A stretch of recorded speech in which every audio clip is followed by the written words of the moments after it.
ಒಂದು ಮಟ್ಟದ ತರ್ಕ ಬೇಕು, ಅದಕ್ಕಿಂತ ಹೆಚ್ಚಿಗೆ ಬೇಡ. ನೋಡಿ, ಸರಳವಾದ ಉದಾಹರಣೆ ಕೊಡ್ತೀನಿ ದೃಷ್ಟಾಂತದಂತೆ. ನಮ್ಮ ಅಡುಗೆ ಮನೆಯಲ್ಲಿ ನಾವು ಸಿಂಗಲ್ ಪ್ಯಾನ್ ಬ್ಯಾಲೆನ್ಸ್ ಇಟ್ಕೊಂಡ್ರೆ, ಕೆಮಿಕಲ್ ಬ್ಯಾಲೆನ್ಸ್ ಇಟ್ಕೊಂಡ್ರೆ ನಾವು ನಾಶವಾದ್ವಿ ಅಂತ ಅರ್ಥ. ಆದರೆ ಅಡುಗೆ ಮನೆಯಲ್ಲಿ ಅಡುಗೆ ಮಾಡುವಾಗ ಒಂದು ಕೈ ತೂಕ, ಒಂದು ಚಮಚೆ ಅಷ್ಟು ಸಾಕಾಗುತ್ತದೆ. ನಾವು ನಿನ್ನೆ ಕಾಫಿಗೆ ಎಷ್ಟು ಸಕ್ಕರೆ ಹಾಕಿದ್ವು ಅಷ್ಟೇ ಸಕ್ಕರೆ ಇವತ್ತು ಹಾಕಿರೋಲ್ಲ. ಇಂದು ಸಾರನ್ನೋ ಹುಳಿಯನ್ನೋ ಮಾಡುವಾಗ ಎಷ್ಟು ಮೆಣಸಿನ ಪುಡಿ ಹಾಕಿದ್ವು ಅಷ್ಟೇ ರಾತ್ರಿ ಹಾಕ್ತೀವಿ ಅಂತಿಲ್ಲ, ನಾಳೆ ಹಾಕ್ತೀವಿ ಅಂತಿಲ್ಲ. ಆದರೆ ರುಚಿ ಕೆಡೋದಿಲ್ಲ.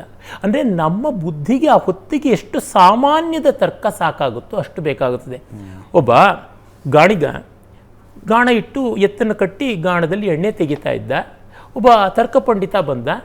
ಏನಯ್ಯ, ನೀನು ಹೊರಗಡೆ ಹೊರಟೋಗ್ತೀಯ, ಗಾಣ ಸುತ್ತಾ ಇರುತ್ತೆ, ಅದು ನಿಂತು ಬಿಟ್ಟರೆ ಏನು ಮಾಡ್ತೀಯ ಅಂತ. ಸ್ವಾಮಿ, ಆ ಎತ್ತು ನಿಂತುಕೊಂಡ್ರೆ ಕೊರಳಲ್ಲಿ ಗಂಟೆ ಇದೆ, ಅದು ಶಬ್ದ ಮಾಡುತ್ತೆ ಅಂತ. ಅದು ನಿಂತಲ್ಲೇ ಕೊರಳಲ್ಲಿ ಹಿಂಗೆ ಆಡಿಸ್ತಾ ಇದ್ರೆ ಅಂತ. ಅದು ನಿಮ್ಮಂತೆ ತರ್ಕ ಓದಿಲ್ಲ ಅಂತಂದ. ಅಂದರೆ ತರ್ಕ ಬೇಕು ಎಲ್ಲಿವರೆಗೂ? ಆ ಮಟ್ಟಕ್ಕೆ ಸಾಕು. ನನ್ನ ಕೈಗೆ ಅನುಭವಕ್ಕೆ ಬರದೇ ಅಷ್ಟು ಸೂಕ್ಷ್ಮವಾದದ್ದು ಯಾಕೆ?